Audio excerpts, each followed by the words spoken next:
ரெண்டாவது ஹதீஸ்ல சொல்லப்படுது, ஸல்லல்லாஹு அலைஹி வஸல்லம் அவங்களுடைய சம்பவத்தில் சொல்லப்படுது, பகுத்தறிவு இல்லாத மனிதன், பகுத்தறிவு இல்லாத மரத்தின் முறையிடுகிறது, அவன் குர்ஆன் ஹதீஸுக்கு மாறுபடுறது யாரு? மக்கள் முடிவு செய்யட்டும். அடுத்த செய்தி,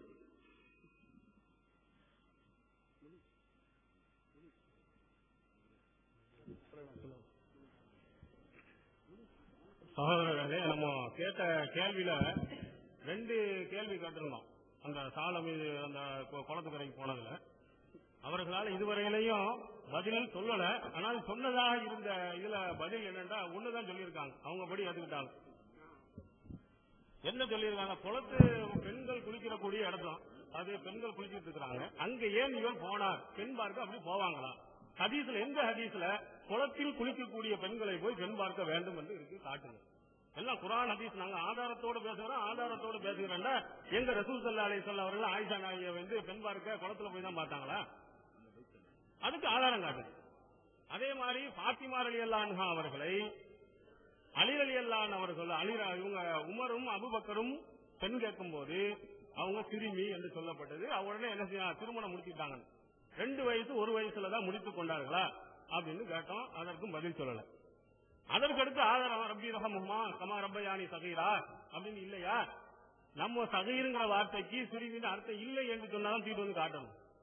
நாங்கள் என்ன சொல்லுகிறோம்? சிறு ஆளுக்கும் பயன்படுத்தப்படும், பெரிய ஆளுக்கும் பயன்படுத்தப்படும்.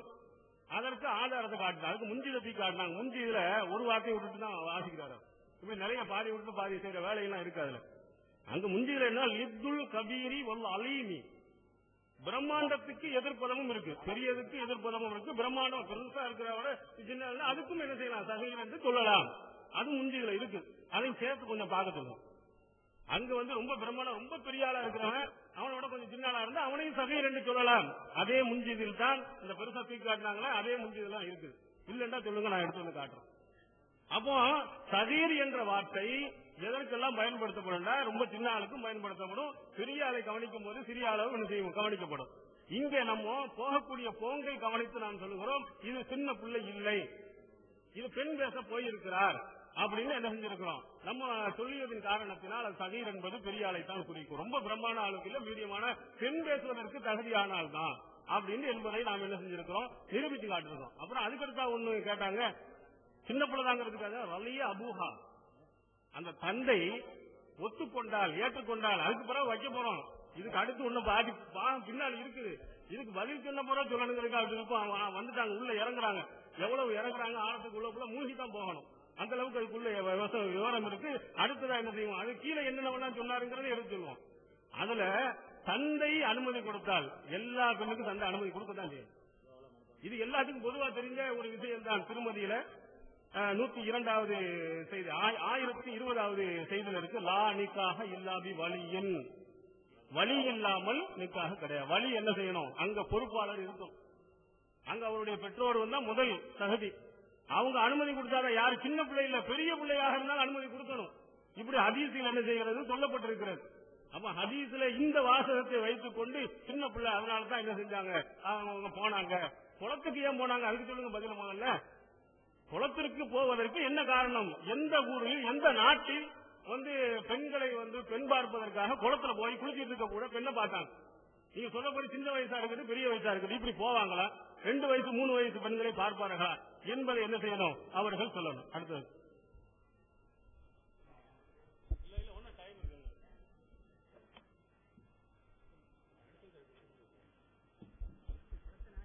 அதாவது இந்த சகீரத்தன் என்ற வார்த்தையை வைத்துக் கொண்டுதான் ரொம்ப இதா இருக்கிறாங்க.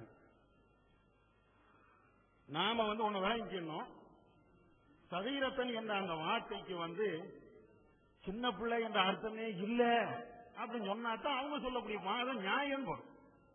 சகீர என்ற அந்த வார்த்தை இருக்குது, அது வருது. அதுக்கு சின்ன பிள்ளைங்கிற அர்த்தமே இல்ல, அது மட்டும்தான், வேற அர்த்தமே இல்ல அப்படின்னு சொன்னாதான் அந்த வாதம் நிலைபெறும். சகீரத்தன் என்பதற்கு இவங்க சொன்ன மாதிரி, எங்க அணியில இருந்து சொன்ன மாதிரி சின்ன பிள்ளைங்கிற அர்த்தம் தான் இருக்குதா, வேற அர்த்தமே கொடுக்க முடியாதா? ஒரு குமரி பிள்ளை மாதிரி, ஒரு பருவ வயது மாதிரி உள்ள அந்த அர்த்தத்தை கொடுக்கவே முடியாதா? முடியாது என்பதை நிரூபிக்கிறோம். நாங்க அதுக்கு ஆதாரத்தை காட்டிட்டோம்.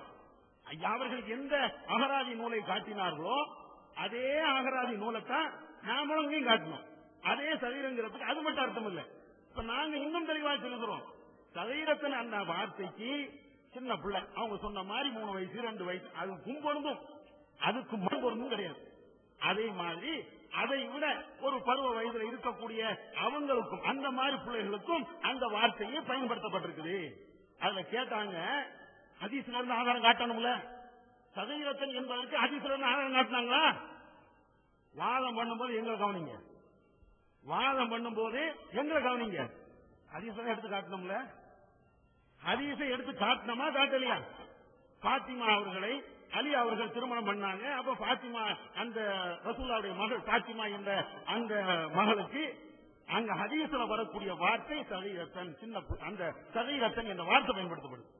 இதை வைத்துக் கொண்டுதான் நாங்க சொன்னோம், அந்த பாத்திமா என்ற அந்த ரசூலுல்லாஹ்வுடைய மகளுக்கு அங்க ஹதீஸ்ல பயன்படுத்தக்கூடிய வார்த்தை சதீரத்தன் இருக்குதா இல்லையா? அப்ப அவங்க என்ன வயசு? பாத்திமான்னு வருதா இல்லையா? அந்த ஹதீஸ்ல சதீரத்தன் வருதா இல்லையா? அவங்களுக்கு எத்தனை வயசு? ஹதீஸ்ல இல்ல. ஆனாலும் ஹதீஸுடைய துணைகளை கொண்டு வேறு வேற ஆதாரங்களை கொண்டு அவங்களுடைய வயசை தீர்மானிக்கலாம். எப்படி வயசை தீர்மானிக்கலாம்? நபிகள் நாயகம் ஸல்லல்லாஹு அலைஹி வஸல்லம் அவர்கள் இறக்குறாங்க. இறக்கும் போது பாத்திமா அவர்களும் இருக்கிறாங்க. அவங்களுக்கு 2 பிள்ளை. யாருக்கு? பாத்திமாவுக்கு 2 பிள்ளை. ரசூலுல்லாஹ் வந்து இறக்கும் போது பாத்திமாவுக்கு 2 பிள்ளை. 2 பிள்ளைனா ஹசன் ஹுசைன். அந்த ஹசன் ஹுசைன் 2 பேரும் எப்படி இருக்கிறாங்கன்னா, அதுல சின்ன பிள்ளை அவங்க எப்படி இருக்கிறாங்கன்னா, ஒரு பிள்ளை ரசூலுல்லாஹ் இறக்கும் போது அப்படியே ஓடி ஆடி விளையாடுவாங்க, அங்கேயும் ஓடிக்கிட்டே இருப்பாங்க. இதற்கு மேல இன்னொரு பிள்ளையும் இருக்கு. அதான் 2 பிள்ளைல சின்ன பிள்ளை வந்து என்ன செய்யும்னா ஓடி ஆடி விளையாடும். ஹதீஸ் இருக்குல்ல. அப்ப ஓடி ஆடி விளையாடக்கூடிய நேரத்தில் தான் அந்த ரபி அவர்கள் இறக்குறாங்க. அதுக்கு முன்னாலதான் பாத்திமா ரலியல்லாஹு அன்ஹா அவங்களுக்கு திருமணம் நடக்குது. திருமணம் நடந்ததுனால குழந்தை என்ன பிறக்குது? 3 வயசுல கல்யாணம் பண்ணி கொடுத்தாங்களா பாத்திமாவை? அதான் எங்களுடைய கேள்வி. எங்களுடைய கேள்வி என்னன்னா, ரசூலுல்லாஹ் இருக்கும்போது பாத்திமாவுக்கு கல்யாணம் பண்ணாங்க, அது உண்மை. சின்ன பிள்ளைக்கு கல்யாணம் பண்ணாங்கன்னா ரசூலுல்லாஹ் இறக்கும் போது அந்த பிள்ளைக்கு எப்படி குழந்தை பிறந்திருக்கும்? பாத்திமாவுக்கு எப்படி குழந்தை பிறந்திருக்கும்? குழந்தை 1 வயசு குழந்தை இல்ல, ஒரு குழந்தையும் இல்ல. ரசூலுல்லாஹ் இறக்கும் போது அன்னைக்கு பிறந்த குழந்தையும் கிடையாது. அவங்க இறக்கும் போது ரசூலுல்லாஹ் இறக்கும் போது ஒரு குழந்தை ஓடி ஆடி விளையாடுது அப்படிங்கிற அளவுக்கு அவங்க குழந்தையை பெற்றிருக்கிறாங்க. 2 பிள்ளை இருக்குது. அப்ப எத்தனை வயசுல கல்யாணம் பண்ணிருப்பாங்க? 3 வயசுலயா? 2 வயசுலயா? சரீரத்தனுக்கு அந்த அர்த்தம் தான் இருக்குன்னு காட்டுங்க பாப்போம். இந்த ஹதீஸின் அடிப்படையில 2 வயசுலயே பாத்திமா குழந்தை பெற்றுட்டாங்க, 3 வயசுலயே பாத்திமா குழந்தை பெற்றுட்டாங்க, சொல்லுங்க பாப்போம். அந்த அர்த்தம் நீங்களும் வைக்க மாட்டீங்க, நல்ல உங்களுக்கும் தெரியும். ஏன்? அது வந்து பருவ வயதுதான். அந்த ஹதீஸ்ல பாத்திமாவை சதீர் என்ற அந்த வார்த்தை, சதீரத்தின் என்ற வார்த்தையை பயன்படுத்தப்படுகிற அந்த ஹதீஸ்ல பாத்திமா என்பதற்கு வந்து ஒரு வயசு இருக்குது அப்படிங்கறத தெளிவாக உங்களுக்கும் அதை விளங்க வைக்க முடியும், விளங்க முடியும், தெளிவாக புரிய முடியும். சின்ன பிள்ளை இல்ல அப்படிங்கிறது தெளிவா வழங்கும். பருவ வயது உள்ள பிள்ளைதான் அப்படிங்கிறது தெளிவா வழங்கும். அதுக்கு அடுத்து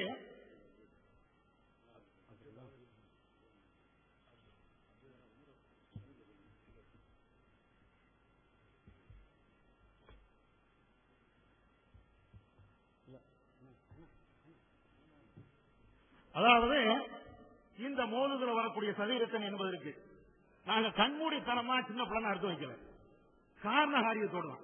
எப்படி அந்த ஹதீஸ்ல பாத்திமாவை சதீரா வரும்போது ஒரு வாலிப பெண்ணு காரண காரியத்தோடு அர்த்தம் வைக்கிறோமோ, அதே மாதிரிதான் இந்த மோதுதுலையும் சதீரத்தன் என்ற வார்த்தை வருது. அதற்கு என்ன செய்யறோம்? காரண காரியத்தோடு தான் அர்த்தம் வச்சு. அது முதல்ல விளக்கிட்டு திரும்ப ஒரு சொல்றேன். என்ன காரண காரியம்? ஒரு இளைஞருக்கு திருமணம் பண்ண போறாங்கன்னு சொல்றீங்க, அவங்களுக்கு தான் பெண்ணை பாக்குறோம் அப்படிங்கிறீங்க. பெண்ணு பாக்குறது நான் ஆரம்பத்துல சொல்லிட்டேன். பெண் பாக்குறதுங்கிறது வந்து சின்ன பிள்ளையா பாப்பீங்க. இந்த காரணம் அங்க இருக்குதா இல்லையா? அவங்களுடைய தகப்பனார்த்த கேட்கணும், கேட்டு அவங்க ஏற்றுக்கொண்டா நான் உடனே கல்யாணமும் பண்ணி வைப்பேன் அப்படின்னு சொன்னாரா இல்லையா? அப்ப இது என்ன? இது 3 வயசுல கல்யாணம் பண்ணிட்டாங்க, 4 வயசுல புள்ள பெற்றுட்டாங்களா? சொன்னாலும் சொல்லுவீங்க நீங்க. அப்படித்தான் சாவுல இதுக்கு வந்து எல்லாமே இருக்குது. அவர் 3 வயசுல வளர்ப்பு பிள்ளைக்கு வந்து ஒரு பிள்ளைய 3 வயசு பிள்ளைய கட்டி கொடுத்தாரு, 3.5 வயசுல இன்னொரு பிள்ளை வரும் அப்படின்னு சொன்னாலும் சொல்லுவீங்க. அது சொன்னா மக்கள் வழங்கிட்டு போட்டோம். அப்ப இந்த காரண காரியத்தோடு எல்லாத்தையும் முன் வைத்துதான் எப்படி பாத்திமாவுக்கு வருகின்ற அந்த ஹதீஸ்ல வருகின்ற அந்த வார்த்தையில சகீரத்தன் என்பதற்கு அங்க அர்த்தம் இல்ல, அதாவது குமரி பெண்ணுதான் சொல்றோமோ அதே மாதிரி இங்கேயும் அந்த மாதிரி அர்த்தம் இருக்குது. அதனால் அங்க வந்து குமரி பெண்ணுதானே தவிர சாதாரண சிறுமி என்று விளங்கவே முடியாது என்பதையும் திட்டவட்டமா சொல்லிக் கொடுக்கும். அதாவது நல்லா கவனிச்சுக்க. திருப்பி இப்ப சிறுமின்னு சொன்னாங்க, சிறுமின்னு சொன்னாங்க. இந்த சின்ன பிள்ளைகளை சிறுமி சம்பளம் நீங்க கேள்விப்பட்டிருப்பீங்க, நடக்கவே இல்லையா நாட்டுல? சும்மா சிறுமின்னு சொல்லி சமாளிக்கிறாங்க.